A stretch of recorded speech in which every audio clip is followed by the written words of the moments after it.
আমরা যে প্রতিদিন কাঠের চেয়ারে বসি বা টেবিলে কাজ করি তার পেছনের গল্পটা কি কখনো ভেবে দেখেছি?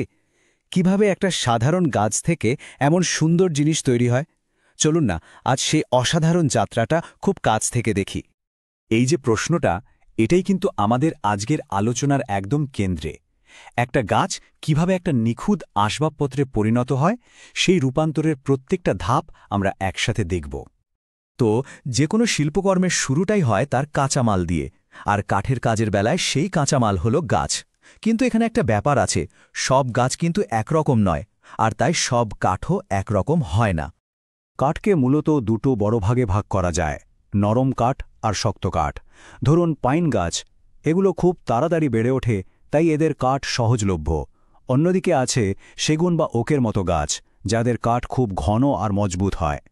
দামি টেকসই আসবাবপত্র বানানোর জন্য এগুলোর কোনো জুড়ি নেই। সোজা কথায় কাঠের চরিত্রই বলে দেয় যে সেটা দিয়ে কি বানানো সম্ভব। আচ্ছা, কাঠ তো বাছা হলো, কিন্তু তার মানে এই না যে কাজ শুরু করা যাবে। বন থেকে আনার পর কাঠ কিন্তু ব্যবহারের জন্য তৈরি থাকে না। একজন ছুতারের আসল খেলাটা শুরু হয় এখান থেকেই, কাঠকে কাজের উপযোগী করে তোলার পর্ব। এই প্রক্রিয়াটার একটা দারুণ নাম আছে, উড সিজনিং। শুনতে ভারী লাগলেও ব্যাপারটা খুব সোজা। এর মানে হলো কাঠকে শুকিয়ে তার ভেতর থেকে অতিরিক্ত জলীয় বাষ্প বের করে দেওয়া। কেন এটা জরুরি? ভাবুন তো, একটা ভেজা স্পঞ্জ যেমন নরম আর যে কোনো দিকে বেঁকে যায়, ভেজা কাঠও ঠিক সেরকম। সিজনিং কাঠকে শক্ত, স্থিতিশীল আর দীর্ঘস্থায়ী করে তোলে। এখন কাঠ শুকানোর জন্য পথ আছে দুটো। একদিকে আছে প্রাকৃতিক উপায়, একেবারে খোলা হাওয়ায় শুকানো। এটা সস্তা, কিন্তু এতে মাসের পর মাস এমনকি বছরও লেগে যেতে পারে, আর সবসময় সমানভাবে শুকানোর নিশ্চয়তাও নেই। অন্যদিকে আছে আধুনিক প্রযুক্তি, চুল্লিতে শুকানো বা কিল্ন ড্রাইং। এটা খুব দ্রুত আর নির্ভরযোগ্য, কিন্তু বেশ খরচ সাপেক্ষ। কোন পথে যাওয়া হবে সেটা নির্ভর করে কাজ আর বাজেটের ওপর। কিন্তু এই শুকানোর ব্যাপারে যদি তাড়াহুড়ো করা হয় তাহলে কি হবে? তাহলেই সর্বনাশ। কাঠ তার স্বাভাবিক আকৃতি হারিয়ে ফেলে। অসম চাপের কারণে কাঠ ধনুকের মতো বেঁকে যায়, ফেটে যায় বা একেবারে মুচড়ে যায়। আর সবচেয়ে ভয়ঙ্কর হল হানিকম্বিং। এতে কাঠের ভেতরটা মৌচাকের মতো ফাঁপা হয়ে যায়, যা বাইরে থেকে বোঝার উপায় নেই। মানে ভাবুন, ছোট্ট একটা ভুল আর পুরো কাঠটাই নষ্ট। বেশ, আমাদের কাঠ এখন একদম রেডি। এবার পালা এটাকে আকার দেওয়ার। আর তার জন্য কি লাগবে? সঠিক সরঞ্জাম। এগুলো কিন্তু শুধু সাধারণ যন্ত্রপাতি নয়, এগুলো হলো একজন শিল্পীর স্বপ্নকে বাস্তবে রূপ দেওয়ার হাতিয়ার। একজন ছুতারের টুলবক্সে অনেক যন্ত্রপাতি থাকতে পারে, কিন্তু সেগুলোকে যদি আমরা কাজের ধাপ হিসেবে ভাবি তাহলে ব্যাপারটা সহজ হয়ে যায়। প্রথম ধাপ হলো মাপা আর দাগ দেওয়া, তারপর কাটা এবং মসৃণ করা, এরপর দরকার হলে ছিদ্র করা, এবং সবশেষে সবকিছুকে জুড়ে দেওয়া। প্রত্যেকটা ধাপের জন্যই আছে বিশেষ বিশেষ টুলস। যে কোনো ভালো কাজের ভিত্তি হল নিখুঁত পরিমাপ।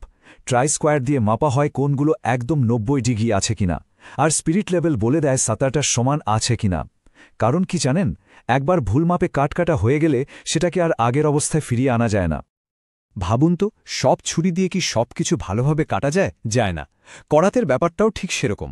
রিপ করাতে দাঁতগুলো বড় আর ছাড়া ছাড়া হয়, এটা কাঠের আঁশের দিকে কাটার জন্য সেরা। আর ক্রসকাট করাতে দাঁতগুলো ঘন আর ছোট হয়, যা আঁশের আড়াআড়ি নিখুঁতভাবে কাটতে সাহায্য করে। ভুল করাত ব্যবহার করলে কাঠ মসৃণভাবে কাটার বদলে ছিঁড়ে যেতে পারে। তো করাত দিয়ে কাটার পর কাঠের ওপরটা একটু খসখসে থাকে, তাই না? এখানেই কাজে আসে র্যাঁদা। এই টুলটা কাঠের ওপর থেকে কাগজের মতো পাতলা একটা স্তর ছেঁচে ফেলে দেয়, আর কাঠটা হয়ে ওঠে একেবারে কাচের মতো মসৃণ আর নিখুঁতভাবে সমতল। সুন্দর ফিনিশিংয়ের জন্য এটা অপরিহার্য। কাঠের মধ্যে ফুটো করা শুনতে খুব সাধারণ মনে হলেও এটাও কিন্তু একটা আর্ট। কারণ সব ছিদ্র একরকম হয় না। এক এক কাজের জন্য এক এক রকম ড্রিল বিট লাগে। কোনোটা গভীর ছিদ্র করার জন্য, আবার কোনোটা একদম নিখুঁত সমান তলার ছিদ্র তৈরির জন্য। এই যেমন ধরুন ফার্স্টনার বিট। এটা কেন এত স্পেশাল? কারণ এটা দিয়ে যে ছিদ্রটা করা হয় তার তলাটা হয় একদম সমান বা ফ্ল্যাট। সাধারণ ড্রিল বিট দিয়ে কিন্তু এমনটা হয় না। আলমারির দরজায় কবজা লাগানোর মতো সূক্ষ্ম কাজের জন্য এই ধরনের নিখুঁত ছিদ্র খুব জরুরি। এখানেই কারিগরের দক্ষতার পরিচয় পাওয়া যায়। তো কাঠের টুকরোগুলো সব তৈরি, কাটা হয়েছে, মসৃণ করা হয়েছে। এবার কি? এবার হচ্ছে সবচেয়ে রোমাঞ্চকর পাঠ, এই টুকরোগুলোকে একসাথে জুড়ে একটা সম্পূর্ণ আকার দেওয়া। আর এখানেই জয়েন্ট বা জোড়ের কৌশলটা কাজে লাগে। এই যে কাঠের দুটো অংশকে একসাথে মেলানো হয়, এই পদ্ধতিকেই বলে জয়েন্ট। একটা আসবাব কতটা মজবুত হবে বা দেখতে কতটা সুন্দর হবে তার অনেকটাই নির্ভর করে এই জয়েন্টের ওপর। এটা শুধু জোড়া লাগায় না, এটা কাঠামোকে শক্তিও দেয়। অনেক ধরনের ক্লাসিক জয়েন্ট আছে, যেমন ধরুন চেয়ার বা টেবিলের পায়া লাগানোর জন্য আছে মর্টিস অ্যান্ড টেনন জয়েন্ট, ভীষণ শক্তিশালী একটা জোড়। আবার ভালো ড্রয়ারের কোণায় একটা সুন্দর দেখতে প্যাটার্ন থাকে না, ওটাই হলো ডাফটেইল জয়েন্ট। এটা দেখতেও সুন্দর, আবার খুব মজবুতও। প্রত্যেকটা জয়েন্টের পেছনে একটা নির্দিষ্ট কারণ আছে। আমরা আমাদের যাত্রার প্রায় শেষ পর্যায়ে চলে এসেছি। এতক্ষণ আমরা কৌশল নিয়ে কথা বলেছি। এখন কথা হবে একজন সত্যিকারের কারিগরের দর্শন নিয়ে, মানে কাজের প্রতি সম্মান, নিরাপত্তা আর প্রায়োগিকতা। দেখুন, এত সব ধারালো আর শক্তিশালী যন্ত্রপাতি নিয়ে কাজ করার সময় একটা জিনিস নিয়ে কোনো রকম আপোষ চলে না, আর সেটা হলো নিরাপত্তা। সঠিক টুলটা সঠিক কাজে ব্যবহার করা, নিজের চোখকে বাঁচানো আর কাজের জায়গাটা গুছিয়ে রাখা, এই নিয়মগুলোই একজন পেশাদার আর একজন শৌখিন কারিগরের মধ্যে পার্থক্য করে দেয়। আচ্ছা, কাঠের কাজ মানে কি শুধু চেয়ার টেবিল বানানো? একদমই না। একটু চারিদিকে তাকালেই বোঝা যাবে এর প্রভাব কতটা বিশাল। আমরা যে বাড়িতে থাকি তার কাঠামো থেকে শুরু করে ঘরের ভেতরের সাজসজ্জা, এমনকি জিনিসপত্র প্যাক করার বাক্স পর্যন্ত সবকিছুতেই কাঠের কাজের ছোঁয়া লেগে আছে।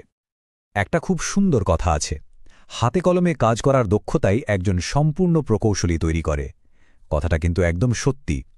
কাঠের কাজ শুধু একটা দক্ষতা নয়, এটা শেখায় কিভাবে তথ্যকে বাস্তবে প্রয়োগ করতে হয়। এটা বইয়ের জ্ঞান আর বাস্তব দুনিয়ার মধ্যে একটা সেতু তৈরি করে দেয়। তো আজকের আলোচনা শেষ করার আগে একটা প্রশ্ন মাথায় আসছে। এই যে একটা ডিজিটাল যুগ, যেখানে আমাদের প্রায় সব কাজই স্ক্রিনে হয়, সেখানে নিজের হাতে কাঠের মতো একটা জিনিস তৈরি করার, একটা শারীরিক নৈপুণ্য আয়ত্ত করার আসল মূল্যটা ঠিক কোথায়? ভেবে দেখার মতো, তাই না?